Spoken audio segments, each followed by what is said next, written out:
Jeff Leeper. I'm the city councilor for the neighborhood. I think I recognize all of our attendees this evening. There are 24 of you in attendance, and I'm sure that number will probably climb a bit over the course of the next few minutes. This is our second look at the property of 979 Wellington. In response public feedback, city feedback, it has been very significantly reworked. I'm not going to belabor the history on this one, but rather I will just ask Fiona to take us through how this evening will work. Perfect. Thanks, Jeff. So many of you have done these development open house webinars with us before, but for those who are joining us for the first time, we'll just give a lay of the land for this evening. So very shortly, we're going to turn it over to the applicant and their team, who will introduce their team and then give a brief presentation on the proposed development. As Jeff said, this is the second time that we're seeing it, and significant changes have been made to it. So they will be going through what those changes are and how they came about. We will then move into a Q&A. So if you are on a desktop, you should see a Q&A button at the bottom of your screen. If it's on your phone, you may have to swipe through for it. So at any point during the evening, if you have a question, you can type it into the Q&A.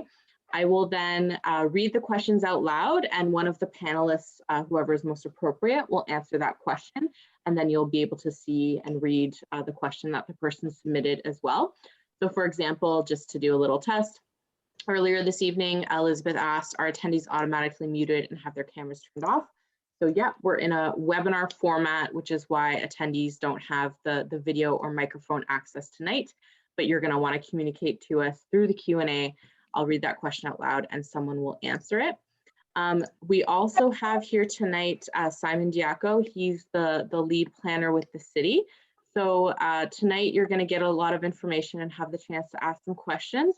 And you're going to want to follow up this open house with feedback to Simon, as well as to CC our office, just so that we're aware of the comments that you're making. Simon has given a link already in the chat to the DevApps documents for this application, and I am in the process of putting his email address in the chat. It's right there now as well. And also we are recording this, so it will go on YouTube by the end of the week. And if any of your neighbors or anyone interested missed tonight's meeting, just email our office or just search YouTube for that video, and you'll be able to view the recording. So I think that's all I have for housekeeping. I'm going to turn it over to Maureen to introduce the project and their team, and then move into their presentation. Thank you. Thanks, Fiona. Thanks, Councillor. I'm Maureen Flanagan with ML DevCo. We are the owner applicant of the proposed 979 redevelopment. As everyone knows, this is our second submission. We have changed from a 23-story tower and podium to a 12+1 story proposed building, U-shaped building. Looking forward to presenting it this evening. I'd like to introduce our team. Kirsten from Fotin. I have Chris Gordon from CGH Transportation. Peter Smale is also from our team, and Rod Leahy from RLA Architects. So we're looking forward to walking you through this and getting some feedback. And Simon has already been introduced, so thank you. So Maureen, Jeff, do you want us to just jump right in? All right. So I'm going to share my screen, and hopefully this works.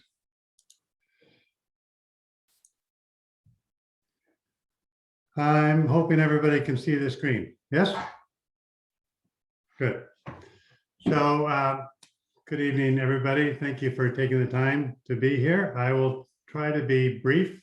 We've avoided the front end of the presentation, which everybody saw last time, which is essentially the planning policy that has brought us here.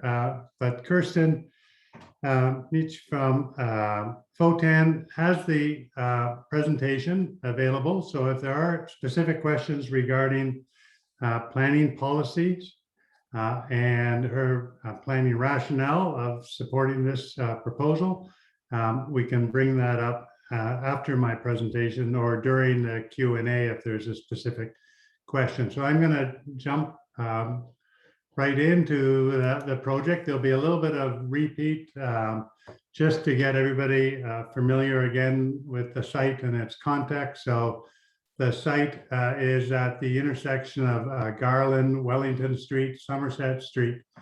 And it is through the land acquisition process. The site originally started with a property that actually came before you long before us, which was for a building on the western portion of the site adjacent Garland. Our client then went on to purchase this plus the adjoining property and eventually made their way through in the entire block. And the advantage of that block acquisition eliminated the requirement for any frontage on the Wellington Street dead end corridor, which exists right now in this area here. So it's given opportunity for the potential development and opportunities for reimagining the square with a much larger area to work with and a very different context of being adjacent to the buildings that were once on Wellington Street. So the acquisition of the balance of property allowed us to do some positive moves with regards to traffic. And so we right now have, as per the last design, all of our access to underground parking is off Hilda Street. Now, again, we take advantage of the one-way system that's in place there to limit the amount of traffic from our development back out into the community. It'll access onto Hilda Street from the garage and out onto Wellington Street and make their way to Somerset Street or Bayswater and beyond. So those were positive moves. So the site that the last proposal, we basically came forward with essentially a 6-story building on Garland Street and a 23-story building on Hilda Street. And we had created a courtyard with a through block connection that would have a visual link and a physical link from the Armstrong house through to Wellington Street. And I think a lot of you are aware of the history of the area and history of Armstrong House. And so what we found in doing our heritage review, that all of this land, the subject property, was in fact the front yard of the Armstrong property. And so we thought it was really important to reconnect the house back to Wellington Street through this pedestrian experience that actually allows movement. What we call a mid-block connection allows people to walk through the site to Wellington to the park. So we thought it was a very interesting approach to, as I reconnect the house to its original front yard. And this plan shows the basic configuration. So you can see we've done a lot of terracing of the building. So we with a front yard on Armstrong Street, steps up to 4-story as the residential, and the Armstrong Street you'll see with gardens out the front and private yards, because we've maintained the townhouses that in the original proposal. We've kept those going forward. We have 8 3-bedroom townhouses across Armstrong Street and down partially down Garland Street. We then step up to the 9-story portion of the building. And then we have the 12th floor, which is set back again. And this is the +1 that Maureen mentioned, is a combination mechanical room and exercise room and a party room with access to the roof deck. So the site, as I mentioned from 6, and while some of these drawings to load up, the site functions essentially as a courtyard building. It's a very traditional shaped building with the exception of this sort of mid-block connection. Normally in a U-shaped courtyard building. The elevators would be located here with a central lobby area off of the street, and then there'd be a private courtyard in behind. This would be a traditional U-shaped building that you see. There are some in downtown Ottawa, but some of the major cities, you know, Montreal, this is a very typical form, New York City. The difference of this, of course, is this mid-block connection, that you can actually walk from Armstrong to Wellington Street. So by doing this, we've able to take the lobbies that would have been on across the front, and we move them into the courtyard. And then we have some areas here. We're calling these our 2-bedroom units. They're actually, well, in the end, as we began doing the design development, we realized these areas will probably have some semi-commercial uses. One of the things that's come up through the current mess we're in with COVID is the idea of people working from home. And we think this would be a perfect spot, instead of residential units on this courtyard, to actually have some mini office space here that people could come down and use, a small boardroom, a couple of desk areas, and it could be a controlled environment through the lobby of the residents association. And then you have a bike storage area here, and we're working on some details from this bike storage off the courtyard. There's going to be an optional stair that will go down in this area, down into almost like a mezzanine, below grade mezzanine for a large bicycle storage area. So the bikes, for the most part, won't have to make their way down a ramp, but they'll be able to come right off the street or right off the courtyard into a secure bike storage area. These are the townhouse units that go down Garland and all the way across Armstrong House, and each one of them you see have private yards, outdoor patio areas, and we're trying to recreate or strengthen Armstrong as a residential street. On Wellington Street, we've got some small, I think, well-designed retail spaces, 4,500 square feet, another 4,000, so 8,500 square feet of retail that can be broken up into smaller spaces. And the idea, these would be sort of neighborhood retail geared toward neighborhood. It's not a place for the national stores to go in. And really, we see this as small scale neighborhood retail. And it just helps strengthen that link of the mixed use in the area. I won't bore you with too much with the building plans, but just to show you how it works, because I mentioned all of it comes off of Hilda Street, going into a 2-level underground parking garage. It's actually going to be about 2.5 levels. We're just working that out right now. And I'm thinking, as the design development, that area parking garage that I think I'm in I may be what I mentioned to you earlier about the idea of this mezzanine space. In this area, I've got significant headroom, and I may be able to work out a nice large bicycle area and actually get the bikes out of these lower levels all up into the essential level right below the ground floor. This is your ground floor plan that we went through, and this is your second floor plan. Again, these are all the upper levels of the lower units. So these have lots of space to put in, let's say, the 3-bedroom units. As we move up the building,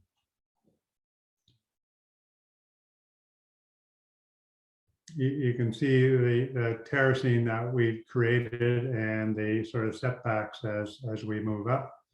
The building unit sizes are still, we're working on unit sizes, different configuration, numbers of 1s and numbers of 2s.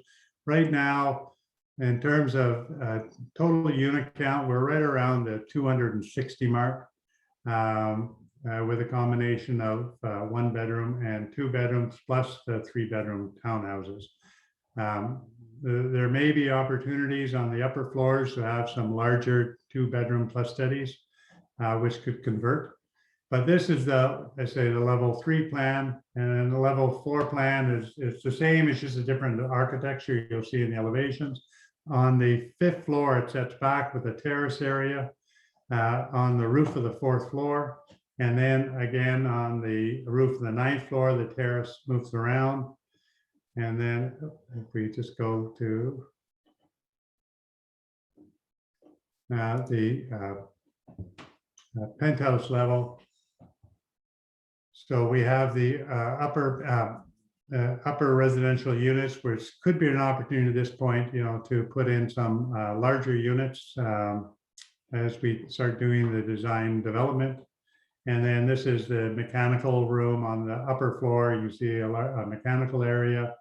And then this is amenity, a gym and a party room with access to a roof deck with views basically 360 degrees around the city.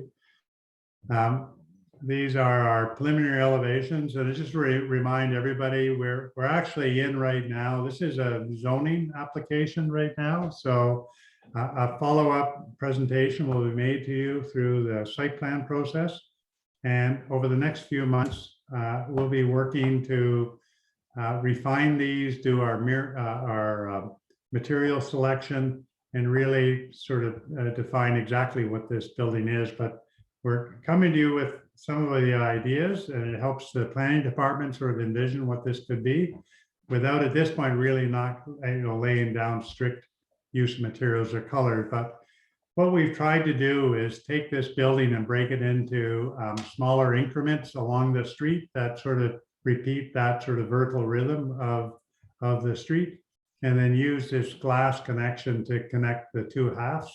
You can see this is the entry into the courtyard, and this is actually a bridge at the second floor that connects the two, and it's actually a transparent bridge, so you'll be able to walk from one side to the other and actually look toward Armstrong Street or Wellington Street. This is the high ground floor retail, and then of course, all the units on top. And we've used both the breakdown of the mass as well as color to differentiate the two halves, and then also use color as a means to create transition and the visual sort of movement across the site from east to west. So on the east side of Hilda Street, we have a 10-story building, which is an equivalent of our 9-story building. Our reason is we use a higher floor to floor. So basically, we're matching heights to the apartment building across the street. And across this street, we've got a TM zone, which right now it's a 4-story building, but zoning says 6 stories. And so we're sort of created that sort of transition down.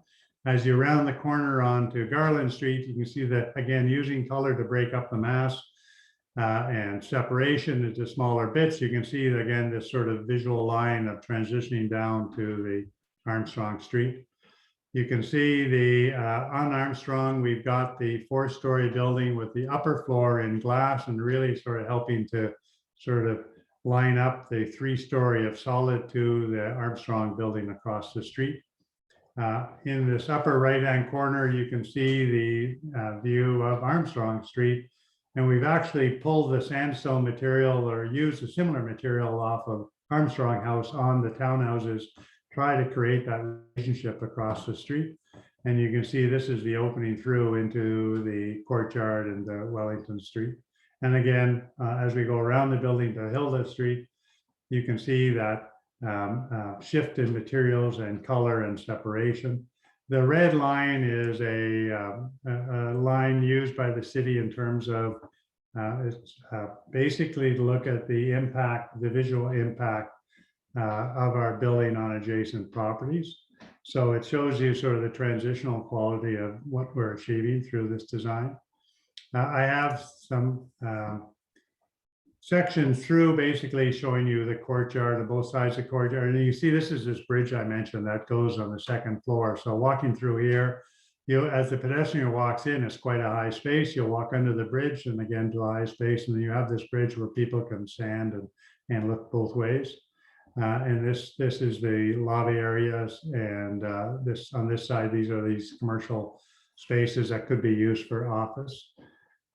We've done some initial imaging, and as we develop the design, we'll keep refining these. But so this is the view in the bottom right is that view at the corner of Garland and Wellington Street.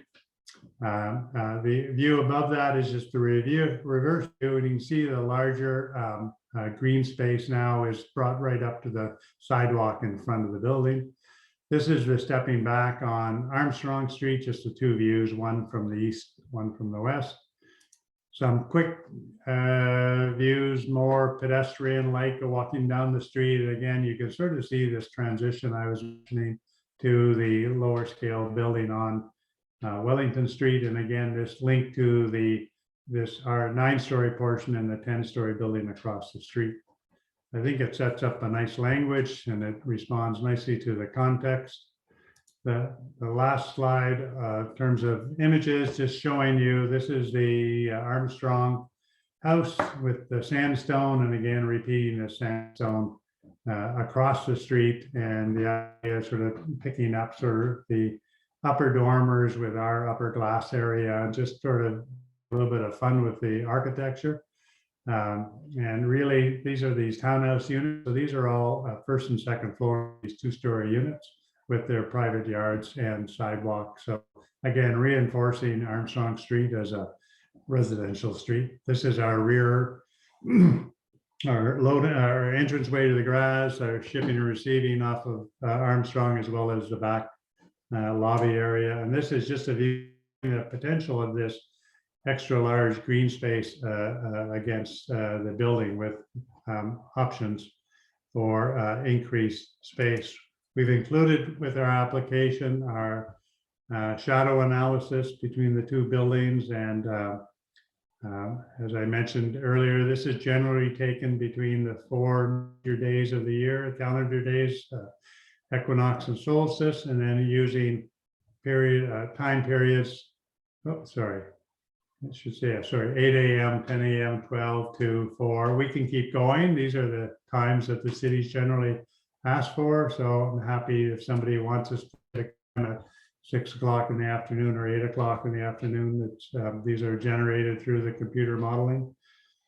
I've included, and I'll be quick with this. This is our preliminary landscape plan. It was done by Project Precedent from Montreal, the well-recognized landscape architects we've brought to the city.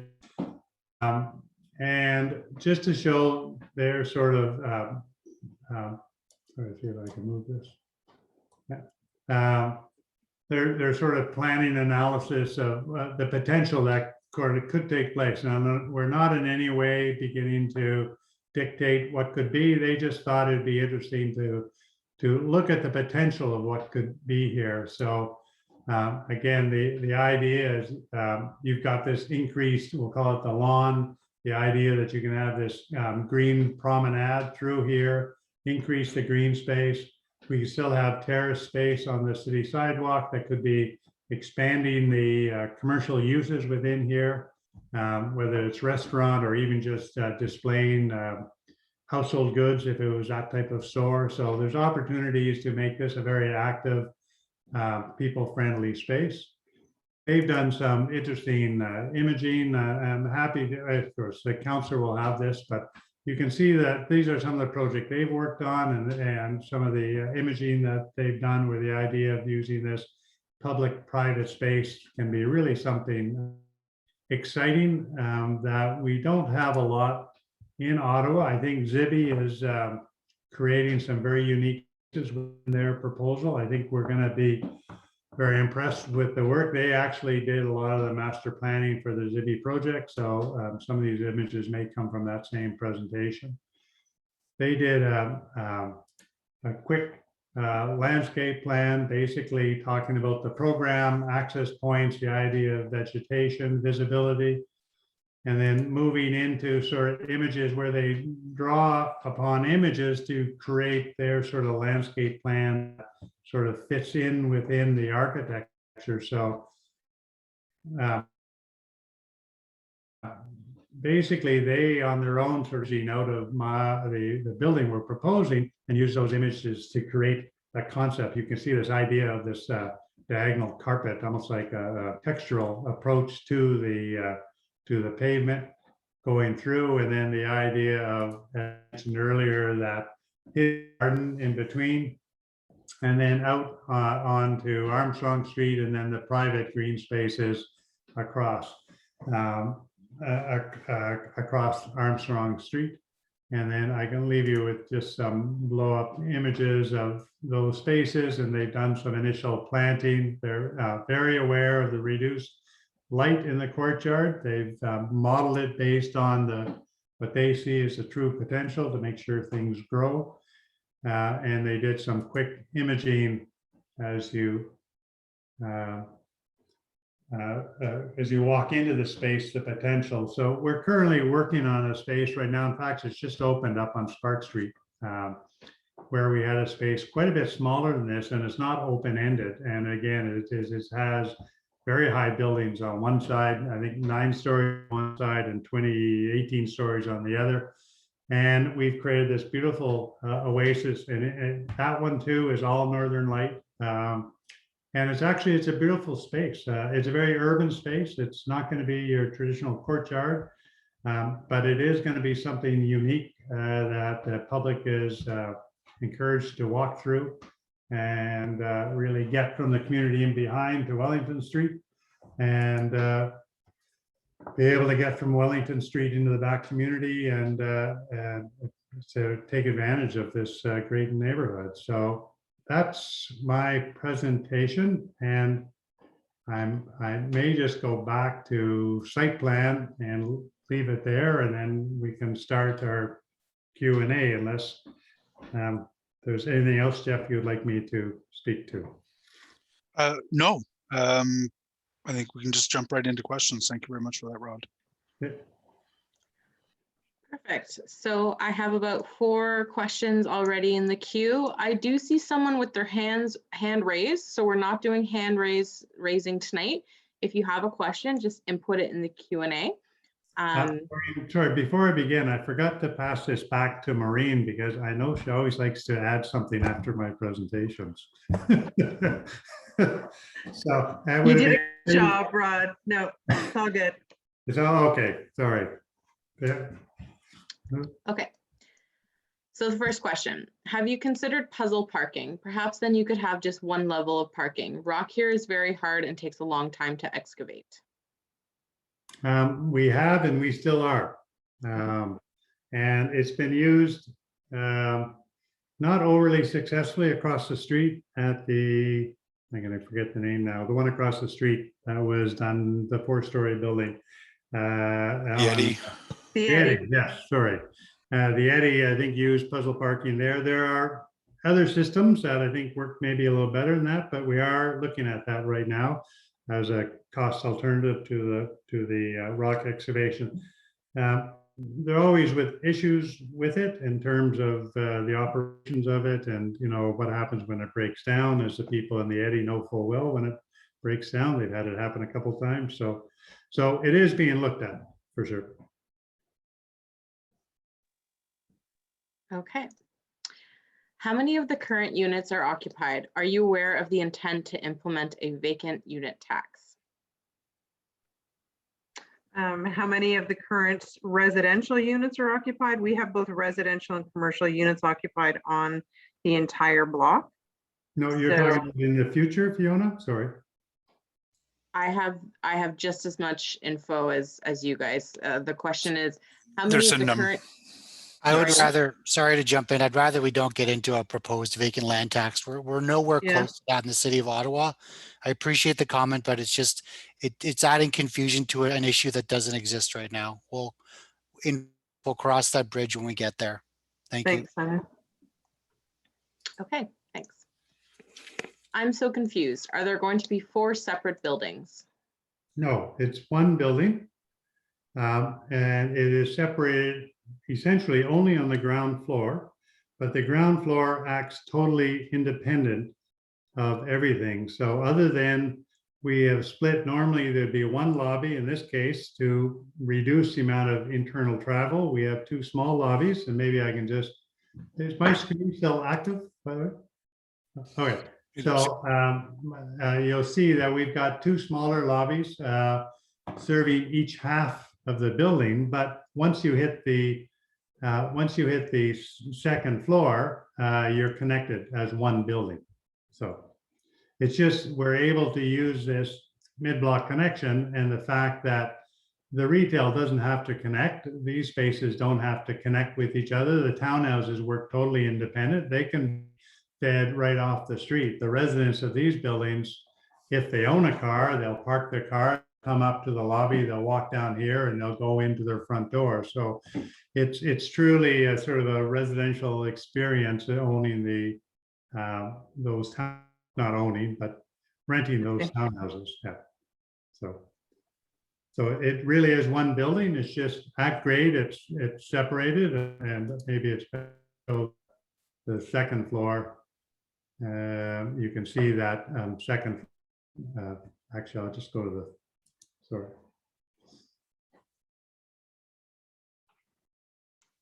So you can see the underground parking garage is all one space right now where we are. This is the upper floor. So this, you can see, this is I think the fourth floor. You can see how it's one building at this point here. It's completely, and this is just the courtyard at grade that you go underneath this part of the building and out. So hope that answers it. Okay, thank you. Okay. The sunshade analyst seems to confirm that my rooftop solar array would be obscured for most of the year. What recompensate would there be for the direct impact this proposed height would have on my $20,000 solar array? Would it be possible that person to share where that is? I just don't Yeah, know. it's hard for us to comment. Could we actually see where that's where it's directly impacted? So the person who asked that question, if you want to give more clarity, we can get back to that shortly. You know, Maybe just open the mic and just allow for an address. And I can't open the mic. I have to promote them to a panelist. I would be happy to, you know, if he sends me a map with it, you know, we can actually really locate the building. Sometimes there's some confusion as to which is their house. So, yeah. Okay, just give me a second here.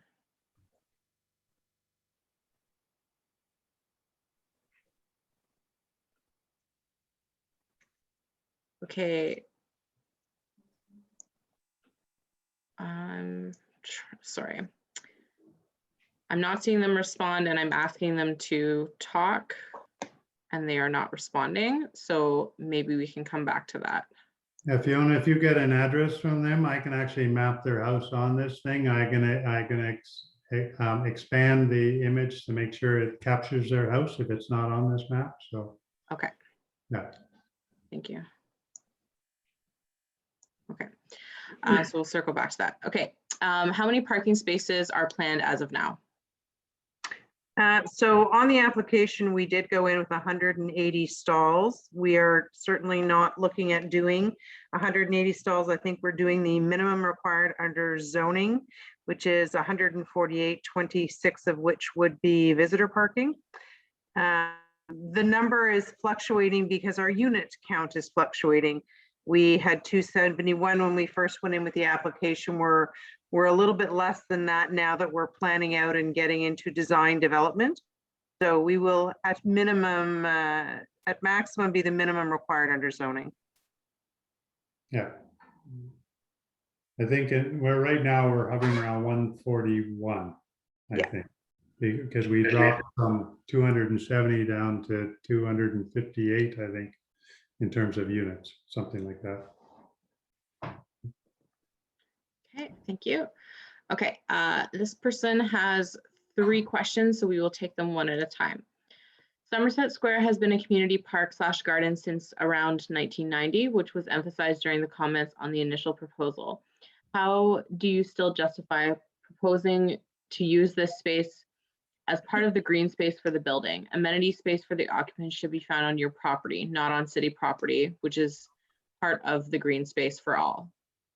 We're not using any of the parkland as part of our calculation for amenity space or green space. The image I just put up is a concept. That's all it is. We're quite happy just to live with the sidewalk as it exists today. All we're showing is here's an opportunity to expand that park into something special. And we're in no way dictating what that specialness is. We think it's a great opportunity. That's been created because of the acquisition of the property, that something more could be done than what's there. If all the community wants is expand what's there, we're comfortable with that too. This was just a quick image our landscape architect did, but in no way are we using this to calculate our landscape requirements. Okay. How many bike parking spaces are you proposing? Could you reduce the number of car spaces and increase bike parking instead? Well, we're doubling the required parking for bicycle. We're doing 1-to-1 as a minimum parking. And then we're sizing a lot of our locker storage areas to be able to, if somebody wants to store a bike in it, they can. And we will work with the city to allow us to do things like putting bike ups in parking spaces or over parking spaces. You know, we're looking at ways to definitely increase the amount of bike storage in the garage area. But without having to get a variance for the number of parking spaces, we would like to at least keep to the minimum required. Okay. What proportion of units will be affordable, market affordable, or actually affordable? So I'll answer that up in the question. I think that we are still looking right now. We're working with the city planning on what that number will look like. We had on the last proposal hadn't gotten into the number of affordable units. I recognize that previously on the former application that went on this from the previous owner, they did put forward 3. I think one of the things that we're trying to do is increase the number of 3-bedroom units so people can come into the building. But at this point, we're still working through the number of affordable units, what that level of affordability will be. That's all part of our negotiations going forward. Okay. The Wellington secondary plan has a maximum of 6 stories on the traditional Main Street, and 979 Wellington has been agreed to a maximum of 9 stories. How do you justify proposing a 13-story building? Well, I think the planning report prepared by Foten has gone through the whole rationale. I'm happy to open up this discussion to review that policy document. It is still an application for a zoning amendment. So those documents, I think, are all on DevOps right now. And the planning department is reviewing that, and they will be making their decision. So I'm happy if the councillor wants me to open up to Kirsten and have her go through policy. I mean, well, I think an easy thing to answer. Yeah, I mean, without a presentation, you know, verbally, what is your planning rationale? so. I think I don't think without going into the PPS, obviously. No. I mean, as Rod said, so first of all, the detailed rationale can be looked at on the DevApps website. And also Simon had sent out a link to that to anybody on his contact list, and he's put it on here today. But just, you know, much as 979, the original application a couple of years ago to increase to 9 stories did, you know, they analyzed the context and the policy framework, the official plan, as well as the secondary plan. And so to be for this site. And so aspects such as transition and existing context and planned context are the key elements in really kind of understanding what's appropriate for the site. And as you'll see through the planning rationale, we looked at such measures as transition with a 45-degree angular plane, stepping down to, you know, the low-rise residential neighborhood to the north on Armstrong. And then also looking at appropriate heights along the traditional Main Street, you know, looking at such aspects as the right-of-way width and what's an appropriate height based on, you know, the amount of space you have and what that environment is, you know, what is created in that environment for pedestrians and through heights. And so we also, looked at building transitions on the traditional Main Street through step backs. So you'll see there's a step back above the 9th. Use of materiality to recognize existing context and provide a variation. And so all of these elements really came together to provide rationale in our opinion, you know, the 13 stories really met all those transitional elements we're looking at, as well as the existing and planned context. Sarah, I think you've posed exactly the right question, because the zoning applications do come down to interpretations of the plans and policies that are in place around development. And I know, certainly I'll be talking to the Hintonburg Community Association. The most important arguments are the ones that frame the planning policies to determine whether or not the developer has correctly interpreted those versus what the community feels the correct interpretation of those should be. And I certainly would encourage everyone who is on this call to engage with the Hintonburg Community Association on this. I'm certain that they're going to put forward a strong planning rationale in favor of whatever position they move forward. I'm looking forward to having that discussion with them soon, I'm sure. But that is exactly the right question. That's what this comes down to. Does this meet the city's policies and plans? So do take a look at that planning rationale and get involved with the Hintonburg Community Association, who may have a different view of it.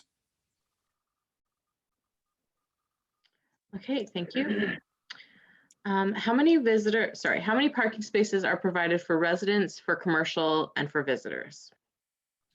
So under the current bylaw, there's on a PM, we don't have to provide for the commercial specific, because the idea is to promote this ground floor commercial space. So, the developer could, for example, just put in residential units on the ground floor, and from a revenue point of view, it's probably everybody good. But from I think, from a policy point of view, or not policy, I think from a neighborhood point of view, I think obviously having neighborhood commercial spaces down here is better. So the city has put in place a policy that essentially these units wouldn't require any parking. So the visitor parking for this building are in the range of about 26 parking spaces.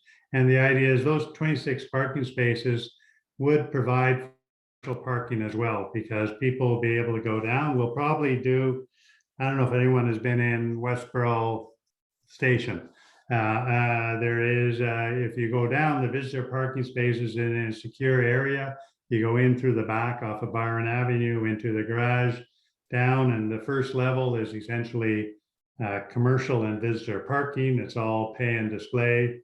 And then you go into the private parking through a secure gate system. So it will be something like that. So we will be providing spaces for the commercial, but essentially just blending it into the residential units. So, yeah.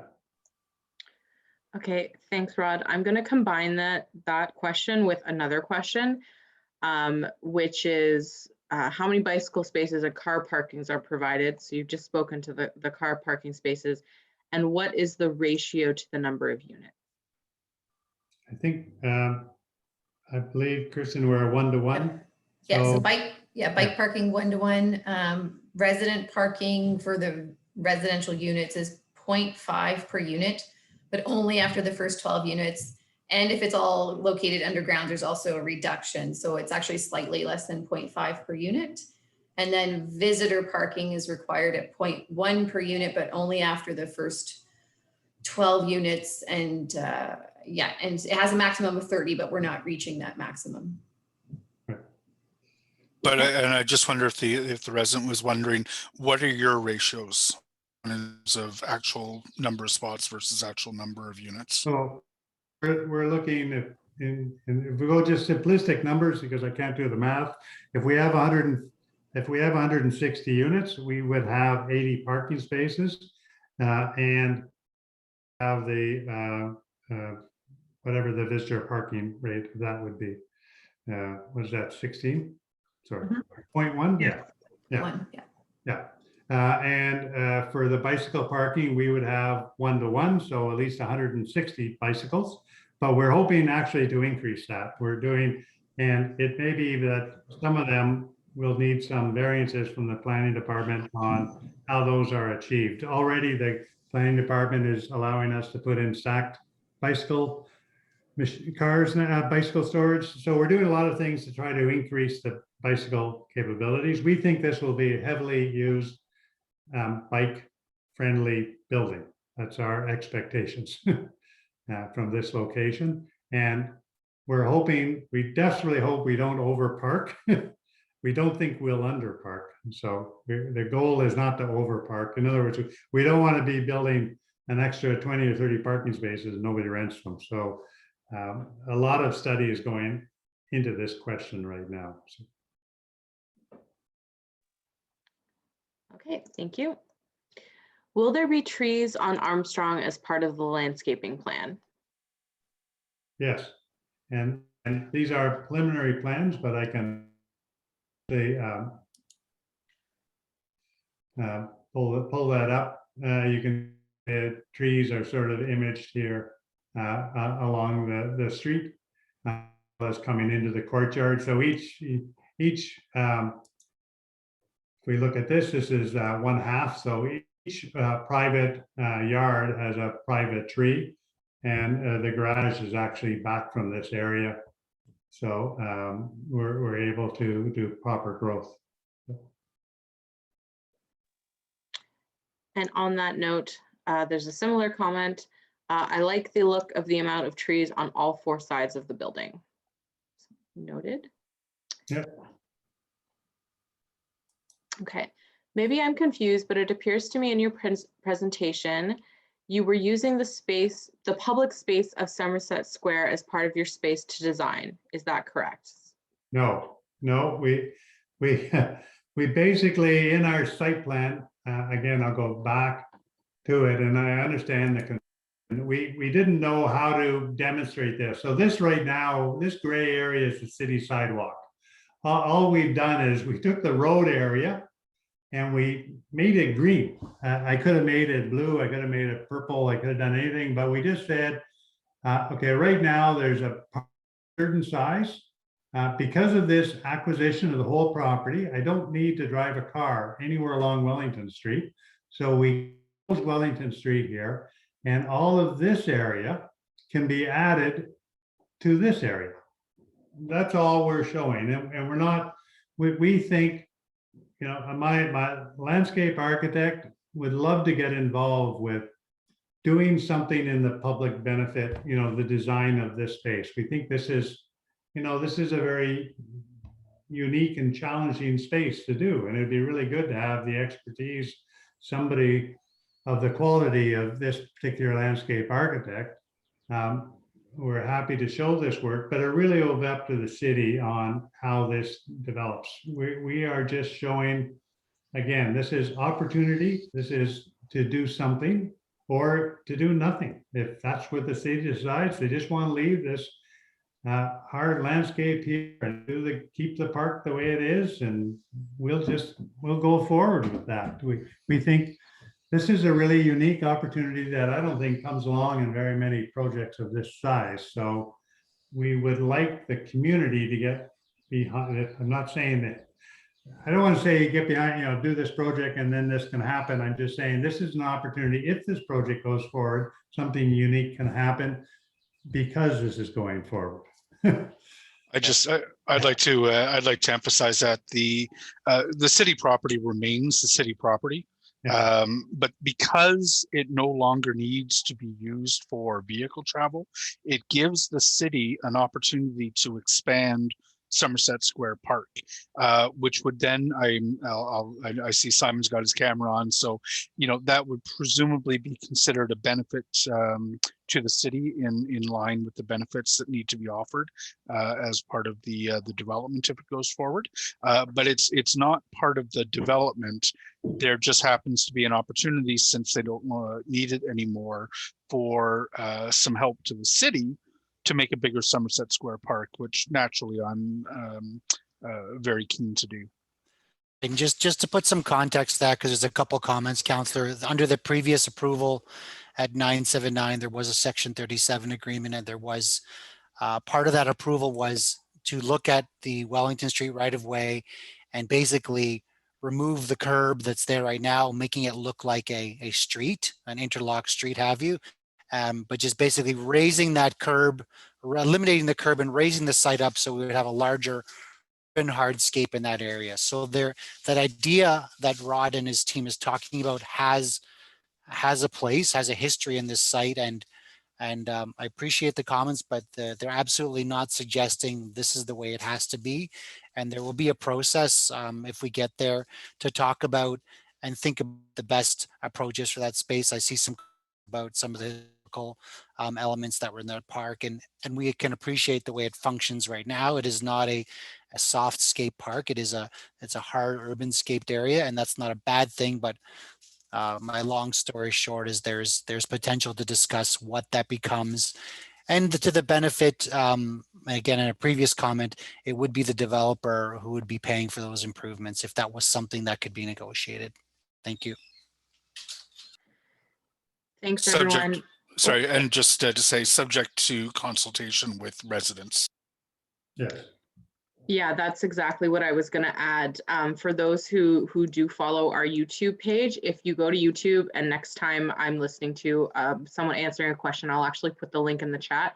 We have a consultation for something very similar over at Byron Place. So similar idea, because the development's taking up a portion of the roadway that will no longer be used for vehicle traffic, because it abuts a nice piece of city green right of way. We have the opportunity to reduce that hardscaping, connect it with the greenery, and do some more things with it. It's a city-led process. City Parks assign a lead planner, so it would be a Simon, but with parks, and they would lead that process alongside the developer and the community. So I'll put that link in the chat so folks can see how that process will kind of unfold. There are a few similar comments about the park. I'm going to just read them so that we can move off of this, but just so that they're noted. I have concerns about the developer suggesting how the square should be developed. If the square is going to be redesigned, decisions should be community-led. Absolutely. What's the process for the redevelopment of the square if they were to be considered? So we've spoken to that. And there, why do you consider to include the existing city park as green space for your project? This is deceptive, as it is not your property, but a dream scenario. So I think we've addressed that now. But if anyone wants to add anything else before I move off of the park. Okay. So back to traffic. What are numbers of vehicles in and out per day and peak hours? We have Chris online. Here I am. Hi, Cheryl. Thanks for the question.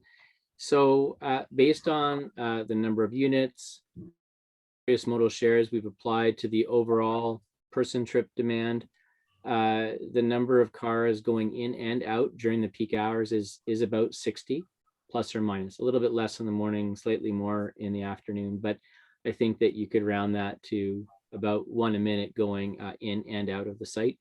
And the our traffic impact assessment report that is a part of the file online would have how all of those numbers are developed.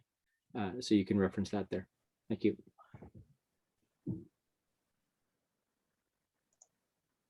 Okay. We are wondering what the potential risk of blasting for excavation would be to 35 Armstrong. Well, I can somewhat speak to it. So, you know, we're involved in an awful lot of projects in the Ottawa area that require blasting. Ottawa basically has two types of soil. It's got hard rock right below the surface, or hard rock 100 feet below the surface. So generally, this is preferred to have the rock as close as we can. So what the obligations of the contractor is to ensure that his process doesn't cause damage to adjacent buildings. But prior to doing any work in this area or any area in the city, they basically hire independent surveyors who go around and review, photograph, and they'll put actually telltales on buildings to monitor vibrations. And so they create a whole package that is independently produced so that in the event there is damage, there's responsibility is quickly shown and it can be repaired. But I can tell you, we've worked in projects within heritage buildings on both sides, and we've rarely had any damage created through the blasting process. So we're quite comfortable. You can see I can talk about the projects where the reverse is true, where you're going deep foundations in non-rock formations and the potential of damage caused by the reduction of the water, lowering of the water table. So there are cases like that can cause tremendous problems in communities, and generally in rock. Once the blasting's finished, we get on with life, and although it's noisy and it drives everyone crazy for a few months, the damage is almost negligence or minimal, I would say, if any. So, but it will be monitored throughout the entire process and reviewed. So, Thank you. Can we access the shadow report Rod had in his presentation? Is that part of the documents that are on DevApps, guys? yes, yeah. It's in the architectural package. It's towards the back, Thank you, Simon. page 16 of 16. Even better. Thanks, Simon. And speaking of Simon, a question for Simon. How will the city guarantee that approval of this application will not set a precedent for future development applications west of the site to exceed 6-story height limits of the Wellington Street traditional Main Street zoning? Thanks for the question. There's generally no precedent set in any application. Each application has to be evaluated in its own merit.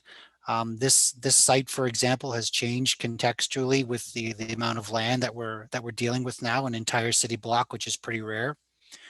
But the rationale that's put forward by the applicant team and how staff evaluate that is going to be done on each file as they come forward. And we have to wait and see if those applications ever, but we can't rely on a past decision to justify any additional applications in the future. And I can't say that they won't come, but there has to be an understanding of the analysis and methodology to rationalize that. And right now, city staff have no position on this file. We're reviewing the resubmission as well, just like the rest of you, along with the technical bodies that the file's been circulated to. So we don't have that final report until it's ready and posted to the city's website, and a copy to everyone who has provided written comments on the file. So I have started to create my mailing list. I think that's how most of, or hopefully a good chunk of you heard about this meeting this evening. I will continue to use that distribution list for any updates on the file. And that's what I'll be sending out to our circulations group when, I stress when the report is ready, which it's not today. Thank you. Thank you. Wellington at Bayswater is a blind corner for vehicles exiting onto Bayswater/Bayview. What is your proposal for safety at that corner? I can try to take that one on. And unfortunately, the zoning exercise that we're going through right now isn't the best venue to be able to address those kinds of local operational issues. However, as we move forward to the traffic impact assessment for the site plan, certainly please include this comment in that mix. I mean, we'll include it from this point forward.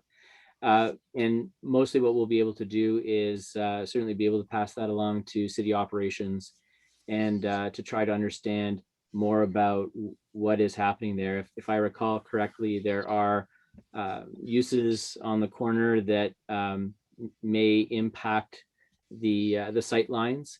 And with the way that we're designing our intersections late, where we're putting big emphasis on cycling and pedestrian safety, oftentimes that has an impact on some of the sight lines for drivers, causing us to slow down and be a little bit more cautious,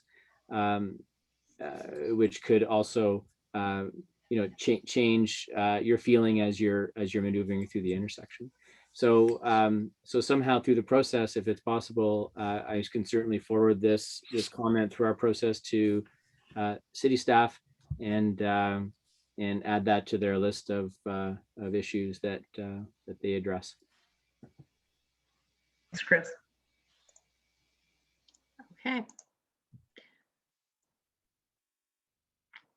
Okay, so I have a few questions about precedent and justification for 9-story. So I think we've talked about this a bit. I'm going to read them out just so that they're on the table. If anyone wants to add something from earlier, we can. And this one is asking for Jeff to comment on. So my question is for the city manager and our councillor. How concerned should we be about precedent in a neighborhood with 6-story limit extended for 9 for this address, but is now proposed at 12? Based on historical developments, will this make it easier for the next exception? You lost your counselor. Oh, okay.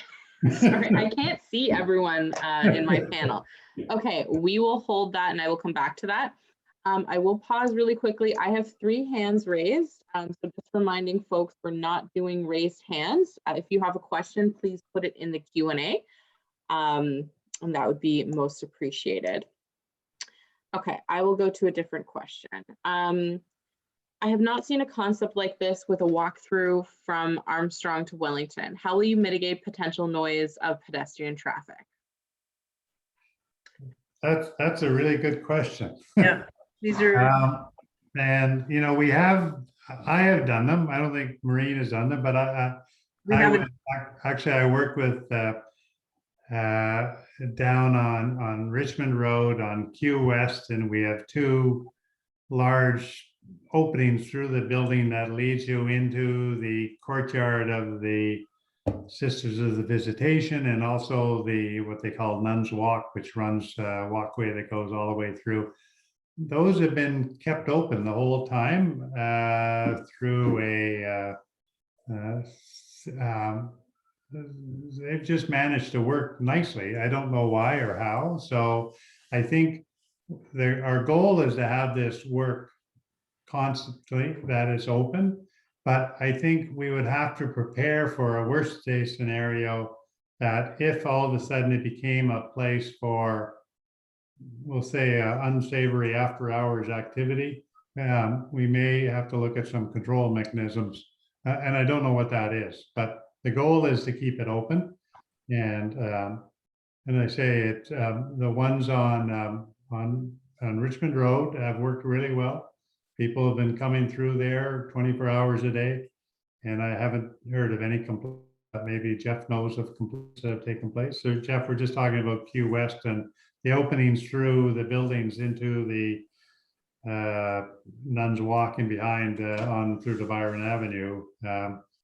Those are private spaces, essentially, with units that look down into this space, similar to this. And I don't think it's been a problem. It's interesting. No. Yeah. Now that you mention it, nothing has crossed my desk. Yeah.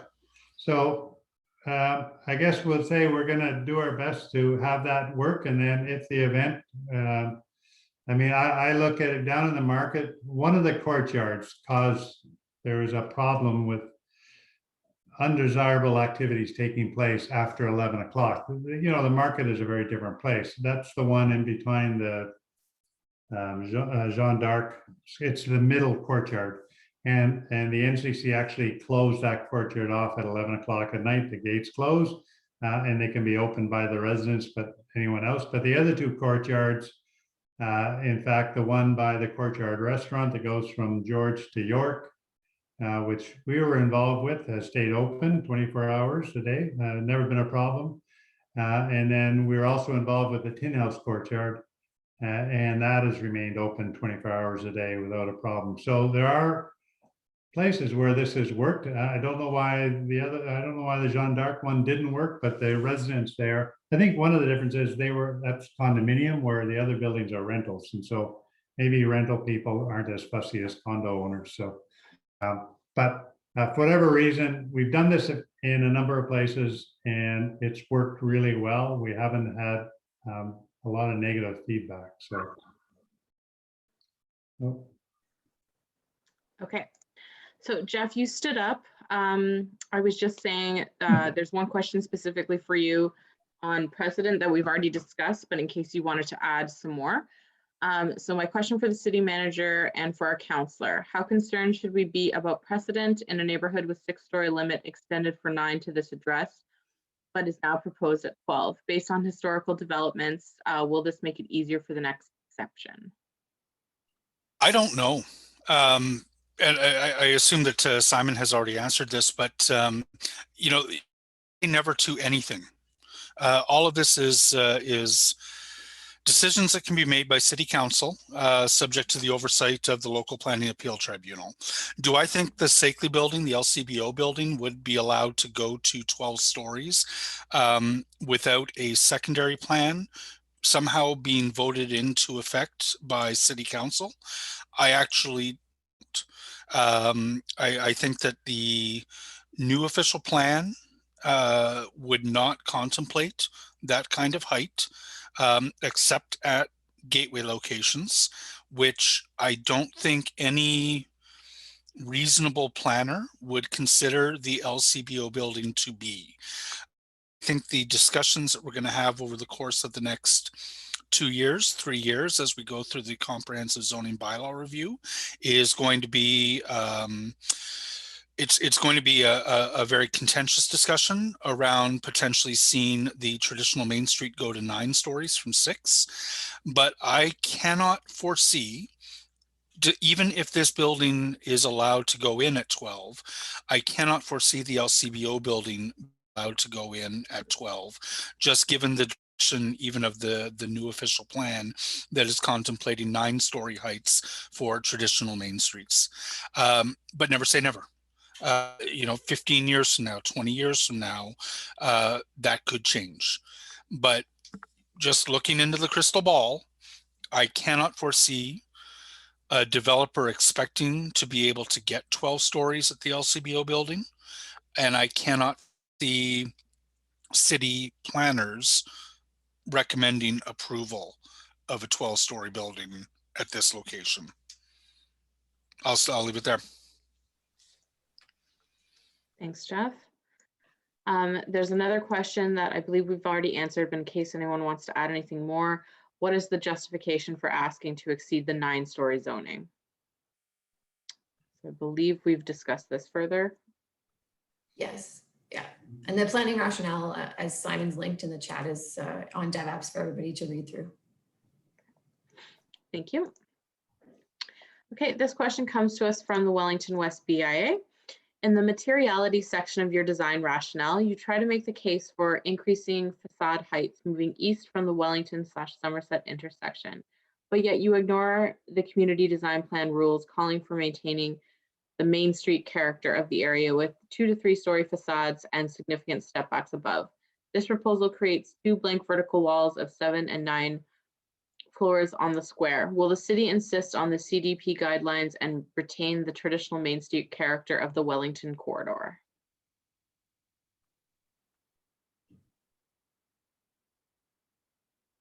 I'm not sure if that's a question for the city or if Simon wants to chime in. I mean, I think just reference. Sorry, go ahead. Okay. Yep. Sorry. So that's the discussion, right? Dennis, is will the city insist on that? So I think it's very legitimate to put that forward as feedback into the process. Certainly, I have significant sympathy for that. I also consider that the walls go up, and I've mentioned this to the developer.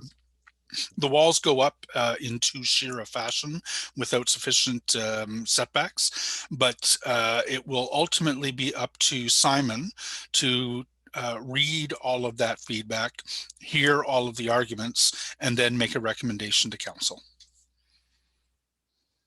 And just if I can comment on the materiality, as we said, we are in the zoning bylaw application process. We are not in the design, full design development at this time. So we are going to be looking at materiality, looking at all sorts of things moving forward. Just to answer that part of the question. Yeah, the only thing I can add to that too is that where the policy documents talk about that type of pedestrian scale, and I'm talking more about the secondary plan, not necessarily the CDP, but those in force and applicable secondary plan policies that talk about design.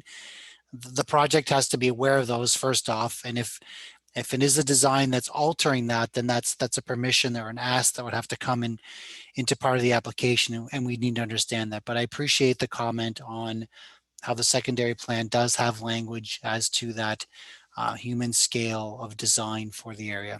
Thank you. Okay. Can you provide a high-level timeline for the development process? I think Jeff said it was covered in a previous meeting, so if easier, kindly direct me to the previous recording/resources. Also, where are we in the process now? What is the timeline for completion? So while someone answers, I will throw in the link from the last video. Thank you. So I'll just speak to the city's processing of the applications. So there are two active applications, official plan and zoning bylaw amendments. This is the resubmission of those initial applications that we're discussing, and they are out on circulation right now for comments to come back in a week or so. The next step would be to keep moving forward and resolving issues and there would ultimately be a preparation of a staff report, either approval or refusal. So that report is prepared, it is circulated to the public, it is posted, and there is a meeting at planning committee where the item is discussed, and the public has the ability to register, much like a meeting tonight, and speak to planning committee directly, the ones who will be making the decision on the application. From there, we get into an appeal period on the bylaws for the amendments and zoning if it were approved. If it's a refusal, there is still an appeal period, but one way or another, we get through an appeal period and the bylaws are either in full force or they have effectively ended. What we don't have today and currently is the site plan control application, where we get into the much more detailed designs, engineering considerations, servicing, transportation impact assessment of the project. That would have to come at a later date before the site is in any position to be able to draw a building permit for construction. So with that, it's a bit of a segue to Maureen's team, if they can talk maybe a little bit about what their timing is on when they see those future applications. But the most important thing to understand is all we are doing right now is establishing a principle of development. What that is to be, we don't know yet. Thank you. Thank you. And just to add to that, if we are to receive a positive staff report, we would be continuing on our end into furthering design development, creating these site plan applications, starting the site plan application process and moving it forward from 6 to 8 months through the site plan application process. So we are talking, certainly several months down the road at this point for site plan application approval, and then demolition construction thereafter. So I think it's very hard for us to give dates at this point, simply because we are not out of the zoning process as of yet. Forgive me, Simon, would it be, and Maureen as well, I mean, my impression of this is that this is still, this is a first glimpse of for the public at this. The staff are just coming to grips with it. It's a complex file. I can't see this going in front of planning committee until year end. And then you'd be looking at probably another 8 months to get site plan through. So, talking about a year and a half-ish or so, if things moved smoothly and without issue, before a building permit would ever be on the table. I think your online for the time to get a building permit done. I think if the, most applicants would like to have their files heard sooner than later, but Yes. yes, Counselor, this is a complex report that would have to be written.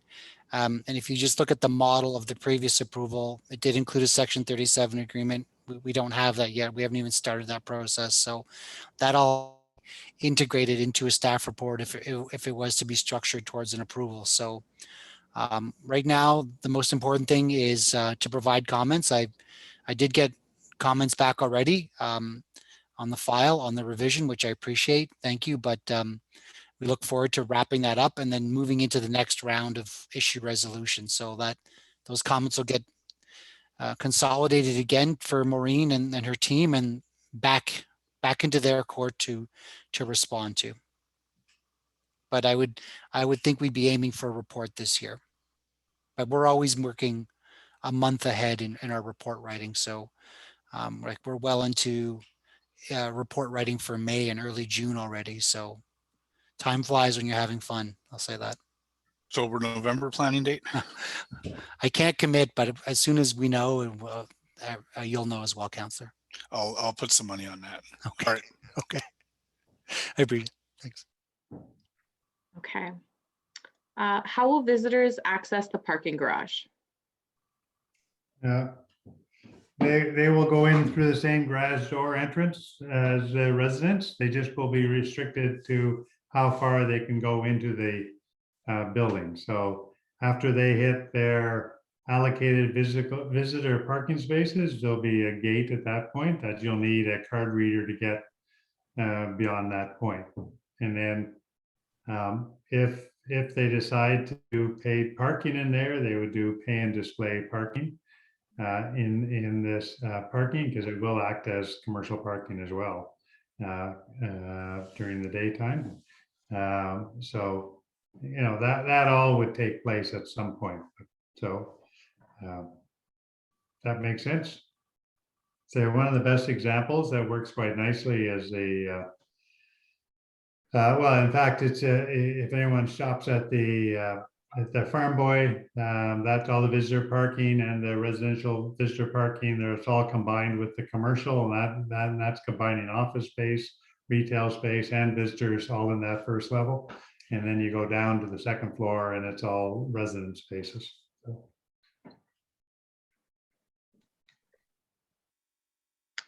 Thank you. Is it intended as luxury / affordable / a mix?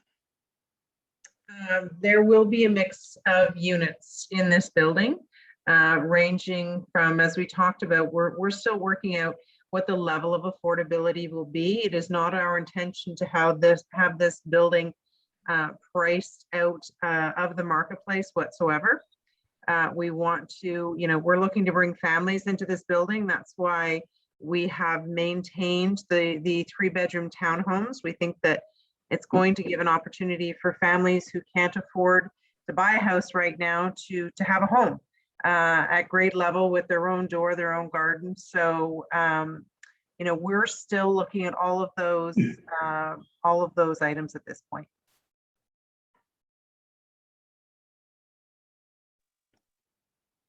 Okay.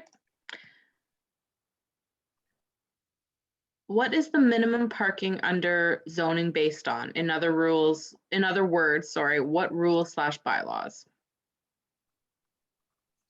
It's based on the City of Ottawa comprehensive zoning bylaws. Right, and there's ratios within different areas of the city, so they apply the minimum parking rate for residents, visitors, and any commercial space in the building, and that will come out to just simple math. But in this area, it's generally, and Chris can back me up, I think it's 0.5 per dwelling unit for vehicular parking. Yes, that's correct. For residents. For residents. Yeah, and gets then Ottawa bylaw being the Ottawa bylaw, it's a bit complicated after that because there's a bunch of exceptions and discounted units that apply before we get that final number. But as a very simple rule of thumb, start in this particular area, other cities are 0 parking requirements, at around 0.5 per resident unit. If that resident wants to write to either me or Simon, we'd be happy to point them to the particular section of the zoning bylaw where the these requirements are written down. Yeah, as you move west or east into the suburbs, you'll see it quickly jump up to, I think Canada is 1.2 plus 0.2, so 1.4 per unit. So a heavily car orientated society, west and east of the center of the city. Yeah. Even right, I think as you cross baseline, it jumps up to those type of numbers. So, yeah. Okay. Where will the enormous number of delivery vans pull up? Combining retail with so many units will create an enormous delivery requirement, and it does not appear to be in the site planning. Well, we're looking delivery to take place off of Hilda Street, basically is, and the retail delivery will be off, small vans that will be able to park on Hilda. I'm not sure if Garland has on street or not, but these aren't large retail stores, so most of the delivery will be done by small minivans type of delivery. The biggest delivery issue these days, of course, is Amazon, and all that will, once in the site plan process, we'll be doing a whole that rear entrance off of Hilda Street right now, for example, could be the major entry for all the boxes that come in, and we have specially designed lobbies for UPS and all the different companies that come in, and they have storage areas designed for their packages, and so that all comes in. And I don't know if there's going to be a concierge in the building. I think these things still have to be decided. So, but we are looking at all elements of where everyone will go from a parcel management system. All deliveries and parcel management is being considered. So we're working through all of those, and that will be done internally so that we're addressing all those through the site plan application process.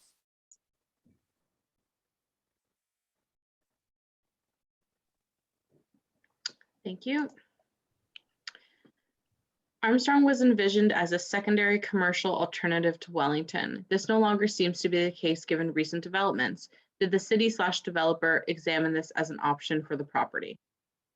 Yeah, we actually did, and it's still there. We had a ongoing, like those residential units, for example, could really become live-work units too, with residential units on top and the commercial activity on the lower level. So, so we did look at that. I think there seems to be more of a desire to strengthen this as a family-oriented townhouse units.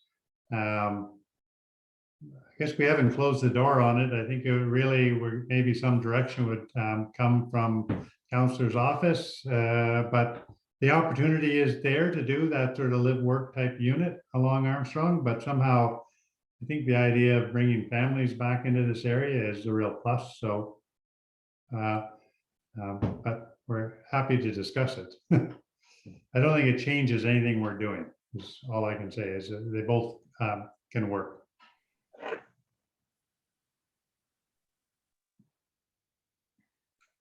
Okay. How many 3-bedroom units for families? So at this time, we do have 8 townhomes along Armstrong and Garland, and we are still in our design mix considering throughout the building larger units as well. So that has not been defined as of yet, but certainly the 8 at grade townhomes. Thank you. And I started coughing. The rest of that question is, if the answer is that the decision has yet to be made, how do we learn what the final number is prior to it going to planning committee? I think I answered the question, but I can tell you that from the 3-bedroom units, the ground floor along Armstrong and Garland, those are 3-bedroom units. Our design mix is being worked on right now, and that will be finalized going into the site plan approval process. But that is something that we're looking at, some of the units, making them larger, you know, really looking at what we feel is an appropriate mix for the, so it's going to continue to evolve through the process, not through the zoning process, but as we move into the site plan approval process.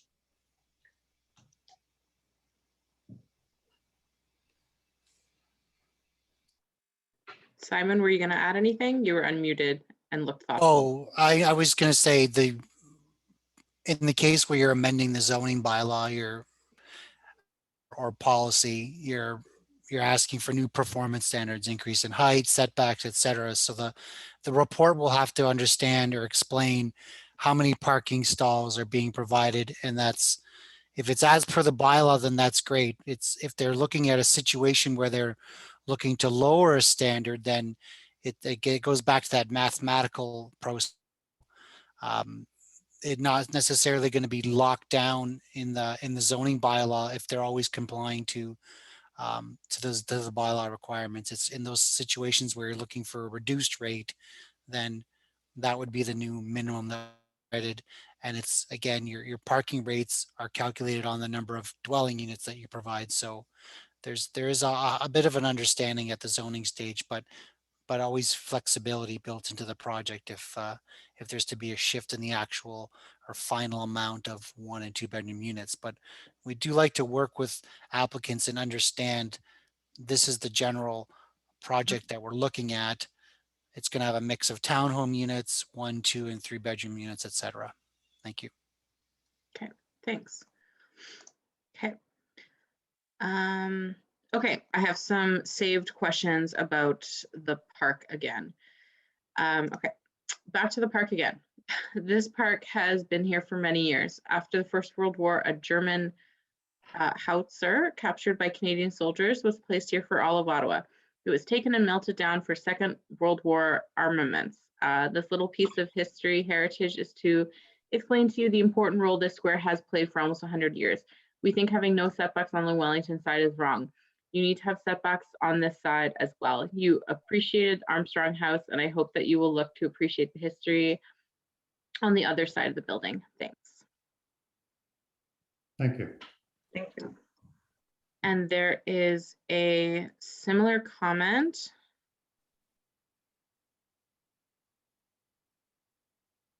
Okay, I cannot find it. But while we're on the park, there was another question. The plan, so we've talked about the plan to potentially expand Somerset Square. This particular question is, does the developer intend to pay for this expansion slash enhancements? Maybe someone can speak to that very briefly.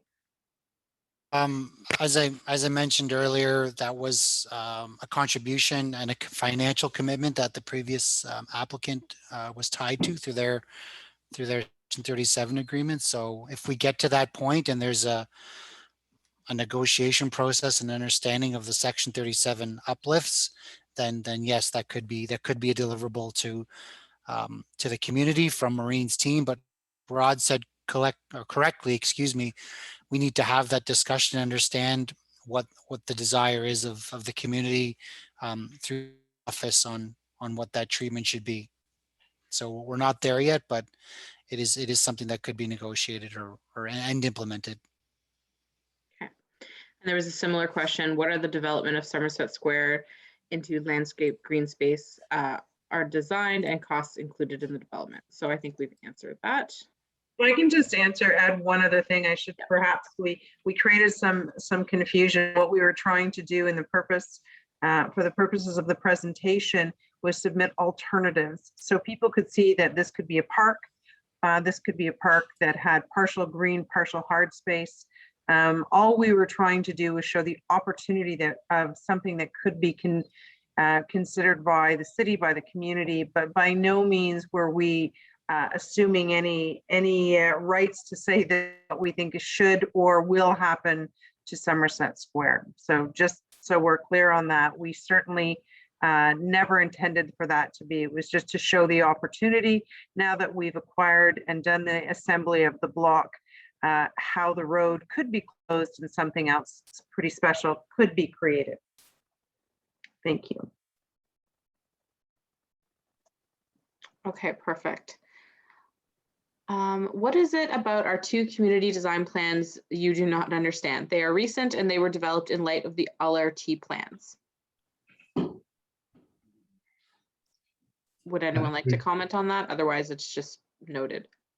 I think it's noted. I think we've. It's noted. Thank you. Yeah. Oops, sorry, my camera's not on. You mentioned a loading dock area, I believe. Where is the loading area? Where do moving vans load and unload? So sorry, Rod, you can go ahead. No, I was just saying, right now we assigned, because traffic is coming in on Hilda Street right now, accessing the underground parking garage. We have an area beside the garage, which is sort of our rear lobby area, and there's opportunity for a loading space to take a loading area within the building to come there. So somebody could, park a car here, because this has changed. This street used to function with a right-hand turn into Wellington Street. That's going to be closed off. There's opportunity for a truck to, in a sort of no parking zone here, but a loading zone to unload here into our building without disturbing traffic or pedestrian movement. So that's our goal right now.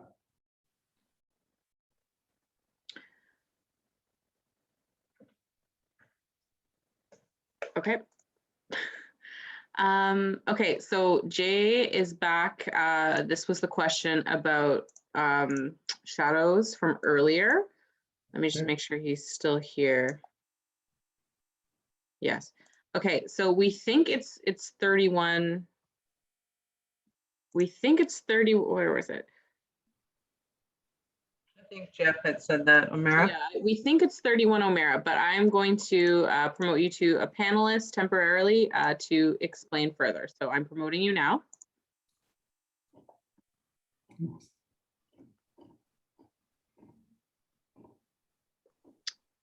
Oh, you're just muted. Oh, there perfect. Can you hear me now? Yep. Great, thanks. Sorry, I missed the answer before. I was at the park with the kids and the signal cut out, so I completely missed the response to my question about my solar panels. So yeah, I'm on O'Meara Street, and when I look at the sunshade analysis, it appears that my house and my solar panels will fall in the path of the shadow that's going to be cast at least for some of the morning hours. So that's my concern with the added height here beyond six stories. So I had these solar panels installed several years ago before there was any notion of exceeding the 6-story height limit. So had I known that there would be a proposition going forward that would have an impact on this, obviously I might not have decided to go ahead with a rooftop solar array. But given that the community design plans capped it off at six stories, that was not a concern. But now this is a concern given this added height. So my question, and maybe you addressed it earlier, and I apologize, I missed it because of the disruption to my connection. But that is my concern, is that some of the daylight, the key daylight hours that the panels will be collecting sun will be lost essentially. And so my concern is, how will this be mitigated? So I think if I could, is actually on a map, I can locate your building, specifically your panels, I guess, and we can take a look at it and actually see what the impact is. I can't, I'm not sure, I'm not exactly sure which number that is or which that house is. I'm looking at this drawing, they don't have addresses on it or anything. I can show it to you. If you look at the top left one, March 21st, for example, the house at the top left, it's the second one. If you can locate O'Meara Street, it's the second one from the corner of Garland. So it's right in here. If I look exactly. on Yeah, right where your mouse is right there. That's it. All right. So I'm looking at 8 o'clock in the morning. You see from the June month, it's basically no impact at all. And in September, it's 10 a.m. I mean, this is probably my 9. I can do a very specific 9 o'clock one just to show you what that impact is.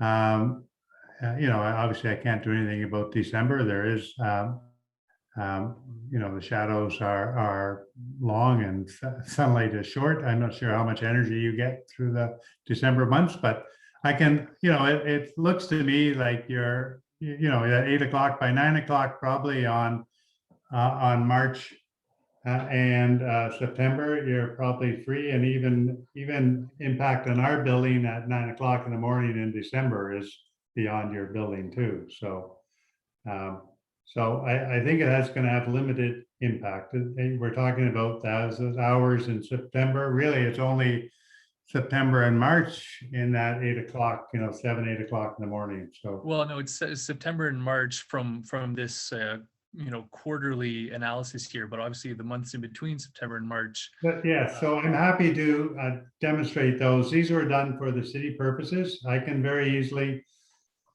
if you want, I can do, for example, April or May, as well as August too, to show the impact. So it's probably, I'm happy to. Sorry, if I can just step in, we've got about 20 minutes left and a few questions. Israel, can I hook you up with Rod? And I'm also going to include Simon in the discussion so that we all understand what role the loss of that light plays in the development approval process. Perfect. So we'll hook you up in the course of the next couple of days. Fantastic. Thanks. Amazing. I'm happy to work with you on that. Thank you. So if you could shoot us an email, that'd be great. And I'm going to respectfully make you an attendee again. Thank you. And then Jeff, you can take it away. Sounds good. Fiona's going to take a quick break. So Carol is asking, Hintonburg has one of the highest walkability scores in the city in 979 Wellington is a stone's throw from the LRT. Carol is absolutely correct. Why not set an example like Calgary has done and provide much less car parking? And I know it's unpopular with probably half the people here, popular with half the other half, but you know that I've got considerable sympathy with that. This is one of the best positioned 15-minute neighborhood developments in the city if it moves ahead. So as a developer, I can tell you it's a lose-lose situation. Because we can make the community in many instances not very happy by not having parking, and people therefore then try to park on the streets if they do have vehicles. We are looking to try to find the right balance. This building is an unbelievable location. We acquired this site because of the location, because of its proximity to LRT, for all of those reasons. So we're really trying to find the right balance with bicycles. We're looking at zip cars. We're looking at zip bikes. We're going to be taking everything into consideration to make this, to make people use every other mode of transportation rather than having a car. So as we said earlier, we do not want to overpark this property. We want to park it right.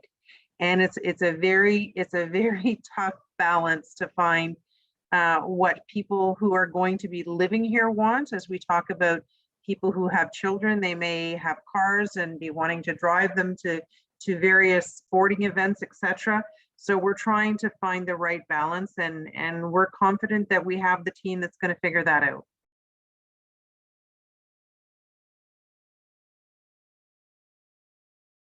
I think you're on mute there, Jeff. Thank you very much. Cheryl is wondering, why is the step back, this is an excellent question, why is the step back on Hilda and Garland only at the 10th story instead of at the 4th floor?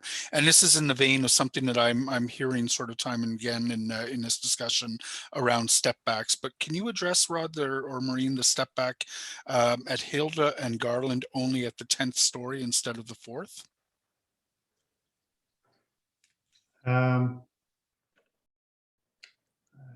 I think when we looked at sort of the architecture of the space and the importance of the two primary streets, both Armstrong, and we were looking to establish, a strong edge along Wellington Street in a part of the street that is unique to a traditional main street, as the opposing street moves away from you. So in the traditional main streets of Ottawa, you have opposing streets, and here on Wellington Street, and you don't, and you've got this sort of opening to the street, and so we think there's opportunity to simplify the building down a 9-story look and then setback. But what we did on both streets were make sure we increase setbacks to make wider sidewalks.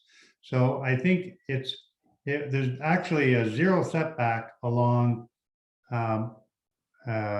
Garland Street right now, and we put in place a 2-meter setback. So we've given up the idea of stepping back off to the 4th floor to try to ensure that we have a widened sidewalk that's more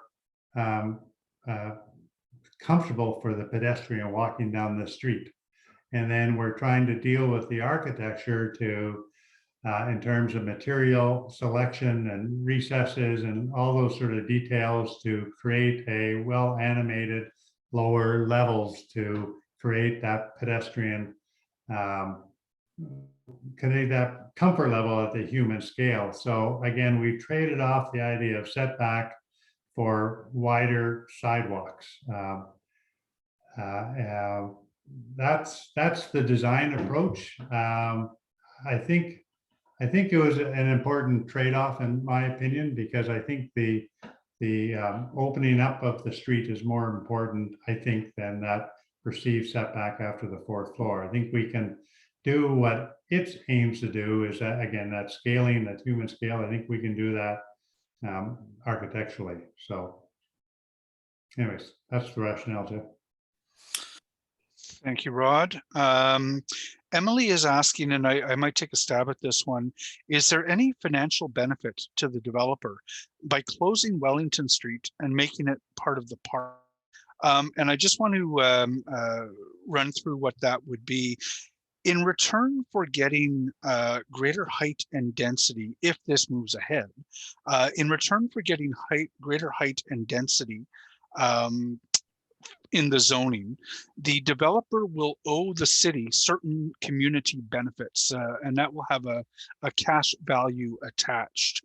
How those community benefits are spent is, it's up to me and the community, and there's a discussion with the developer and with the city. They could choose not to spend any money on improving Somerset Square Park, and Somerset Square Park would remain as it is today. The road would continue to be open, and they would have to put those community benefits into some other benefits project in the ward. I think a number of folks have seen an opportunity here to put some of those benefits into creating a larger Somerset Square space. This end of the ward is going to get denser over time. So I'm very open-minded and even very sympathetic to it. But ultimately, if they don't do this as part of their benefits package, they would be putting their benefits money into a different benefit that would be negotiated instead. Simon, did I get that right?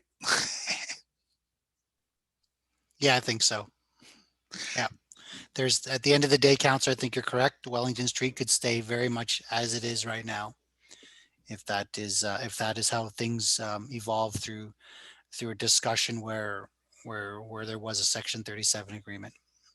I think the emphasis in intensification on trying to create better public realm, it's a natural to kind of depave a block of road that is no longer used and turn it into pedestrian and recreation space. So I'm very open to it, but it is up to us in the community to determine really how that discussion goes. Correct. And as I mentioned in the previous approval for the one portion of this lot or this consolidated block, there was an approval that did include improvements to the Wellington Street right away. And I think Fiona was going to take back over. Yep, thanks. Just checking in, it's 8:46. We'll go until 9 o'clock. There are 6 questions in the queue, so hopefully we'll get through all of them. Will the units be for sale, rent, mix, condo style with fees not clear? You're on mute. We are purpose-built rentals. Okay, thank you. I have concerns about the loss of housing that is friendly to families. It sounds as though the decision for the number of 3-bedroom units in the tower hasn't been set. When will that be set and how do we figure that out ahead of planning committee?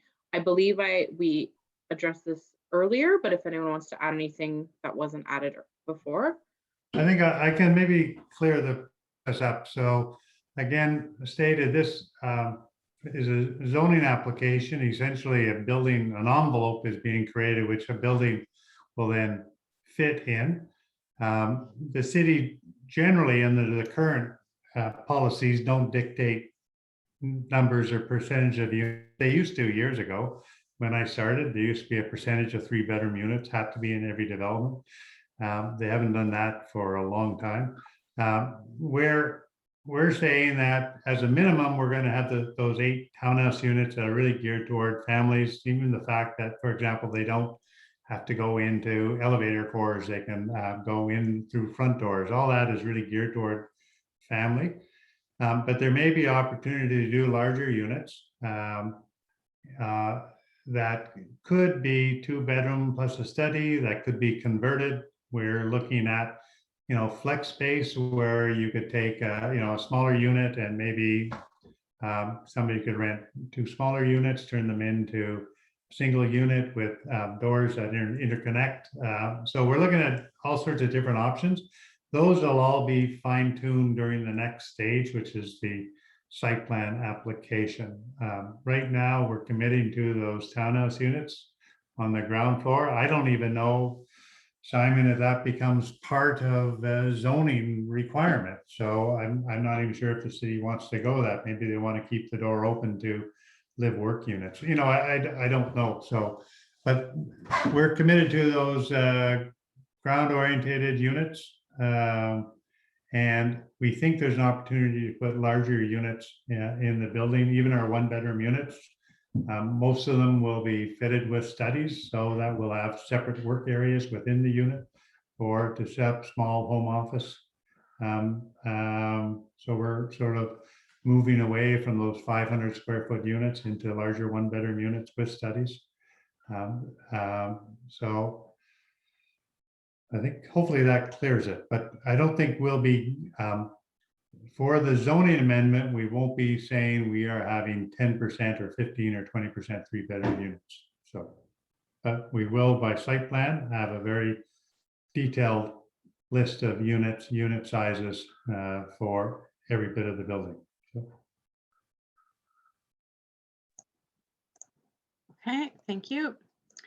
Hi, Rod. That was, sorry, I'm turning off my video because my cat's in my face.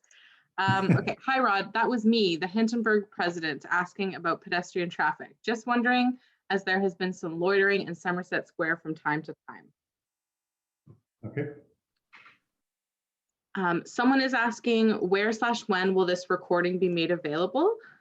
So it will be on YouTube in the next day or two, and you can email our office for the link, or you can just keep an eye on our YouTube channel, which is Kitchissippi Ward. You can just Google the address of this building, 979 Wellington, Ottawa, and it should pop up. And I'll put the link in the video, or the newsletter. Perfect. Thank you, Jeff. Okay, my cat's gone. Simon mentioned earlier something along the lines of, this is a rare opportunity to add height given that it's an entire block. Does this comment signal that favorable consideration is being given by the city for the added height of this development? No. The point I was trying to make is that I was trying to answer about precedent, and I believe I had said each, and this is true still, that each application is evaluated on its own merit. This site already has an approval over a portion of it for an increase in height that is there today.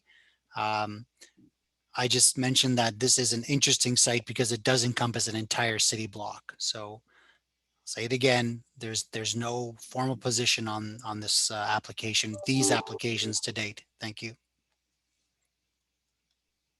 Thank you. You may have answered this previously. Will you be incorporating charging stations for cars parked in the garage? Yes. Yes.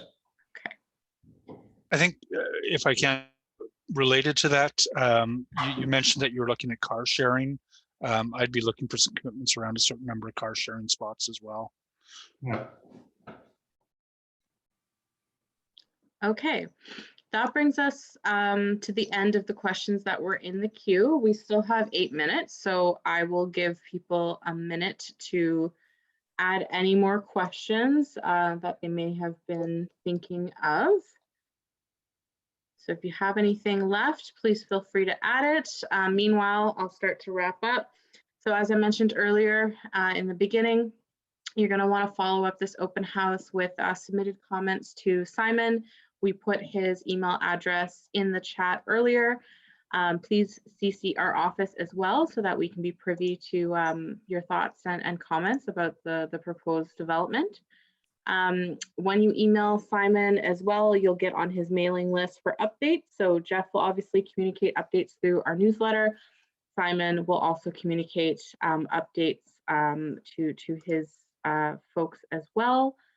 Like I said, this recording will be on YouTube in the next few days. I don't see any more questions in the chat. I have a thank you, so you're welcome. I will turn it over to Jeff to wrap us up. Thank you very much, Maureen, Rod, Chris, Kirsten. Sorry, Iron Andy? I don't know who that is. That might have been an accident on my end. I'm so sorry. No sweat, but thank you very much, Andy. Much to the development team for doing this. Simon is obviously here to listen to some of the first feedback. One of the things that I like about these Zoom open houses is that we get through a lot of questions, and the open house is really your opportunity to hear and have answered the questions that you have, raise some concerns. The most important part of the process really begins now, and I've tried to reiterate this at the open houses. Now the most important thing for you to do is, since your questions are answered, and if you have more, of course, please follow up with myself or with Simon, is to put forward your submissions. Email is best. In the context of the policies that the city has. So when Simon goes to write his report, he is going to be looking at all the feedback, and he's going to be determining whether or not this development meets the city's policies and plans that justify a change in the zoning. My job over the course of the next couple of months will be to continue to lobby Simon and lobby the developer based on what you're telling me in terms of things that the community would really like to see here in order to get my support and council's support. But ultimately, Simon's report is going to be based on the city's official plan, the city's community design plan, the language and the policies that we have. So if you can, focus comments on the planning rationale.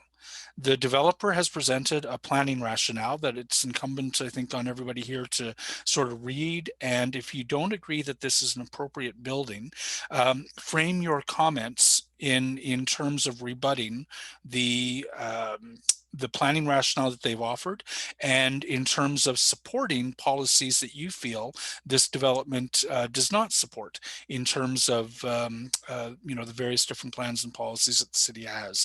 I'm going to look forward especially to the Community Association's plans. Please copy me on your comments, jeff.leeper@ottawa.ca.